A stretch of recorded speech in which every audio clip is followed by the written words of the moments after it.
విన్నవించారు. ఒకటి, ప్లాస్టిక్ను వాడవద్దని. మనందరికీ ప్లాస్టిక్ వల్ల మీ అందరికీ తెలుసు ఏమి ఏర్పడుతుందో. అందువల్ల ప్లాస్టిక్ని ఐకమత్యం అంటే తల్లిదండ్రులతో కానీ పిల్లలతో కానీ కలిసి తినేటప్పుడు ఎవరికి వాళ్ళు పెట్టి తినుకోకుండా అందరితో కలిసి తింటే అదే ఐకమత్యం. అప్పుడు మన జరిగినటువంటి ఆ రోజు జరిగినటువంటి మాటలు మాట్లాడుతూ చక్కగా భోజనం చేస్తే అన్ని విషయాలు తెలుస్తాయి మనకి. అలానే తల్లి ఒక చోట బిడ్డ ఒక చోట కూర్చొని తింటే ఏమీ తెలియదమ్మా. అందరితో కలిసిమెలిసి జీవించడం. మనం ఏ విధంగా పుట్టామో మనందరికీ తెలుసు. హిందువుగా పుట్టాము, హిందువుగానే జీవిస్తాము, హిందువుగానే ఏమవుదాము. అలానే అందరూ కలిసిమెలిసి జీవిద్దాం. ప్రతి ఒక్కరం కూడా పర్యావరణాన్ని రక్షించుకుందాం. మరి ఇంకా మొక్కలను పెంచుకుందాం.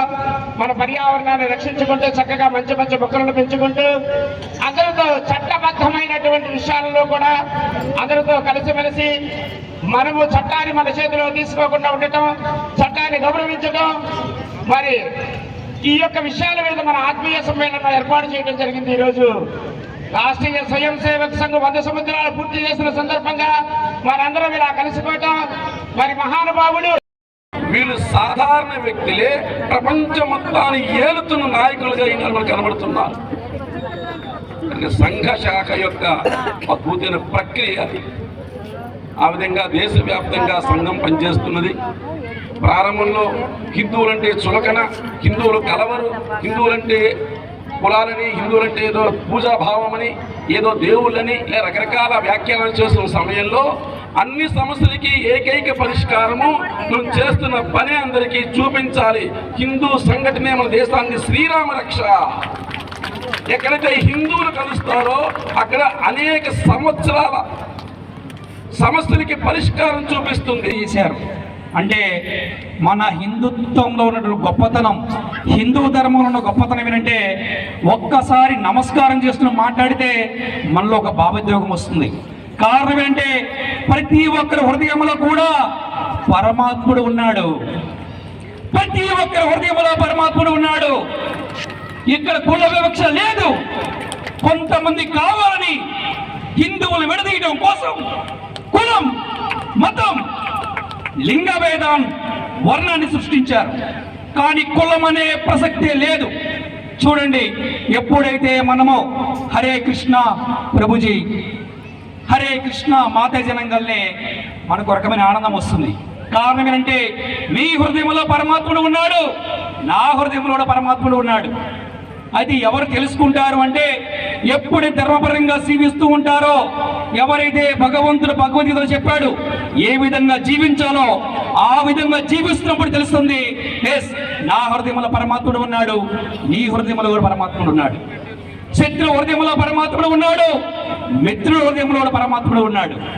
అప్పుడు మనకి ఎటువంటి కుల వివక్ష కానీ, భేదభావం కానీ, వర్ణభావం కానీ ఉండదన్నమాట. అందుకని ఈరోజు ఎంత ఆనందం ఉందంటే ఒక 100 సంవత్సరాల క్రితం ఒక డాక్టర్ స్థాపించినటువంటి ఒక విత్తనం ఈ రోజున ప్రపంచమంతా కూడా హిందుత్వం హిందుత్వం హిందుత్వం సనాతన ధర్మం అనే స్థాయికి వచ్చిందంటే ఇవాళ ప్రతి ఒక్క ఇంటి నుంచి ఒక డాక్టర్ హెడ్వే రావాలి, ప్రతి ఒక్క కడప నుంచి రావాలి.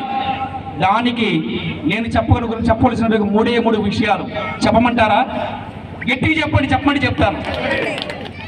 ఫస్ట్ ఉమ్మడి కుటుంబం గుర్తుపెట్టుకోవాలి. చెప్పారు మాతృమూర్తి గురించి సాయరం గురించి చాలా చెప్పారు. ఒక ఇంగ్లీష్లో ఒక కొటేషన్ ఉంది, వెన్ మదర్ ఈజ్ హ్యాపీ. చెప్పండి అందరూ కూడా, వెన్ మదర్ ఈజ్ హ్యాపీ. తెలుగులో చెప్తాను మీ అందరికీ. అమ్మ బాగుంటే కుటుంబం బాగుంటుందంట, కుటుంబం బాగుంటే సమాజం బాగుంటుందంట, సమాజం బాగుంటే దేశం అంతా బాగుంటుందంట.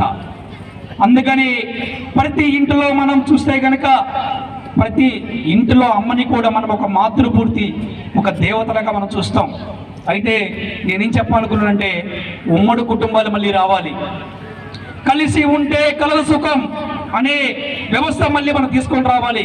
ఒకటి, ఉమ్మడి కుటుంబాలు మళ్ళీ మనకి ప్రారంభమవ్వాలి. రెండోది, విద్యా వ్యవస్థలో మెరుగు రావాలి అంటే మన ఇంటిలోని పిల్లలని మనము సంస్కారవంతులుగా తీర్చిదిద్దాలి. సంస్కారవంతం తీర్చిదిద్దాలంటే ఏం చేయాలి? మనం గురుకులాలలో పిల్లలను జాయిన్ చేయాలి. అలాగే తల్లి మొదటి గురువు కాబట్టి ప్రతి ఇంటిలో కూడా తల్లిదండ్రుల పిల్లలకు సంస్కారం నేర్పించే ప్రయత్నం చేయాలి. ఇటువంటి సంస్కారం ఎక్కడ వస్తుందంటే కేవలం మందిరాల్లోనే కాదు, మందిరాల్లో తప్పకుండా వస్తుంది. అలాగే సేవకెళ్ళిన ప్రతి వ్యక్తి కూడా సంస్కారవంతుడు అవుతాడు. అందుకనే ఊరిలో అందరూ కూడా సేకలకు వెళ్ళండి చెప్పారు సాయిరాం గారు. మనకి 24 గంటల టైం ఉంది, కానీ 1 గంట సమాజం కోసం పనిచేద్దాం. ఈ రోజున దేశంలో స్వయం సేవకులు కావచ్చు, ఆర్ఎస్ఎస్ కావచ్చు, విశ్వ హిందూ పరిషత్ కావచ్చు, అలాగే అన్ని సాంప్రదాయాలైనటువంటి స్వామీజీలు కావచ్చు, వారి జీవితాన్ని త్యాగం చేసి 24 గంటలు కూడా సమాజం కోసమే వారు పనిచేస్తూ ఉంటారు, త్యాగం చేస్తూ ఉంటారు.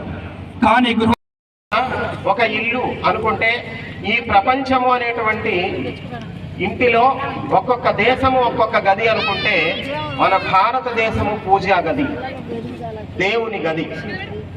అంటే మనం అందరం ఎక్కడున్నాం? అంత భగవంతుడికి సమీపంలో ఉన్నాం, పూజా గదిలో ఉన్నాం, దేవుని గదిలో ఉన్నాం. మన ఇంట్లో పవిత్రమైన గది అంటే ఏం చెప్తాం? దేవుడి గది అన్నిటికన్నా పవిత్రమైంది అని. అదేంటి స్వామీజీ, దేవుడి గదులు ఎప్పుడో ఉండేవండి, ఇప్పుడు సింక్ పక్కనే కదా దేవుడు అని అనుకుంటున్నారు మీరు కదా. మరి చాలా మంది ఇళ్లలో పాపం అంటే భగవంతుడికి ఎంత స్థానం ఇస్తున్నాం ఈరోజు మనకు తెలిసిపోతుంది. అంటే సాధన, జపము, ధ్యానము, దేశభక్తి, దైవభక్తి అనేవి కరువైపోయి దేవుడికి కూడా సింకు పక్కన చిన్న గూడు పెట్టేటువంటి దుస్థితికి ఈరోజు దిగజారిపోయి ప్రత్యేకంగా దేవుని గది ఉండేది చూడండి. కనుక భారత్ అంటేనే చూడండి అందులో ఎంత శక్తి కనిపిస్తుందో. భారత్, భా అంటే ప్రకాశము, భా అంటే ప్రకాశం. ఏం ప్రకాశం? లైట్లు వేస్తే వచ్చే ప్రకాశం కాదు, సూర్యోదయం అయితే వచ్చేటువంటి వెలుగు కాదు.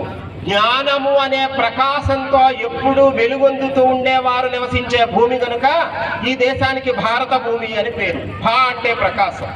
జ్ఞాన భూమి భారతదేశం, యోగ భూమి భారతదేశం, జ్ఞాన భూమి, కర్మ భూమి. అటువంటి పరమ పవిత్రమైనటువంటి భరతమాత ఒడిలో భగవంతుడు ఎన్నిసార్లు అవతరించాడు. రామకృష్ణాది అవతారముల దగ్గర నుంచి చూసినట్లయితే నేడు మనకు భగవాన్ రమణ మహర్షి, శ్రీ రామకృష్ణ పరమహంస, ఆది శంకరాచార్య స్వామి వారు, స్వామి వివేకానంద లాంటి మహనీయులందరూ కూడా ఈ పుణ్యధరిత్ర మీదనే జన్మించారు. మనందరం కూడా ఆ మహనీయులు పుట్టి పెరిగిన భూమి మీద పుట్టామన్న సంగతి మర్చిపోతూ ఉన్నాం. వారి అడుగు జాడలలో నడవాలి అన్న సంగతి కూడా మర్చిపోతూ ఉన్నాం. అలా మరిచిపోవడమే మన ఈనాటి దుస్థితికి కారణము అని చెప్పడంలో ఎటువంటి అతిశయోక్తి లేదు. మనమంతా నిద్రావస్థలో ఉంటే మనకు ఒక పక్క విశ్వ హిందూ పరిషత్ వారు, మరొక పక్క ఆర్ఎస్ఎస్ లాంటి వారు, మరొక పక్క బజరంగ దళ్ లాంటి సంస్థలు నిద్రపోతున్న హిందువులను మేల్కొల్పడానికి నడుం కట్టుకున్నాయి. దీక్ష కంకణం ధరించినట్టుగా వాళ్ళు కష్టపడుతూ ఉన్నారు. కానీ ఏ ఒక్కరి కష్టమో సరిపోతుందా? మనమంతా సంఘటితం కాకపోతే మన భరత మాతను కాపాడుకోగలమా? ప్రపంచంలో ఎన్నో దేశాలు ఉన్నాయి, అన్ని మతాలకి చాలా చాలా దేశాలు ఉన్నాయి. కానీ హిందూ దేశం అంటే ఏం చెప్తాం? ఒక భారతదేశమే. ఈ భారతదేశంలో ఉత్తరాన హిందూ కుష్ పర్వతాలు, దక్షిణాన హిందూ మహాసముద్రం ఉన్నాయి. కనుక అటు హిందూ కుష్ పర్వతాల నుంచి హిందూ మహాసముద్రం మధ్యలో ఉన్న భూభాగం కనుక దీనికి హిందూస్థాన్ అని పేరు. ఎవరు ఒప్పుకున్నా ఒప్పుకోకపోయినా ఈ భూభాగంలో నివసించే ప్రతి వాడు హిందువే. కానీ ఇదిగో ఇలాంటి నిద్రావస్థలో మనమందరం ఉంటే అనేక రకాలైనటువంటి మతాల వారు దుష్ట శక్తుల మాదిరిగా ప్రబలుతూ నానాటికి వారి యొక్క మతాన్ని విస్తరించుకుంటూ పోయేటువంటి పరిస్థితి ఈరోజు మనం చూస్తూ ఉన్నాం.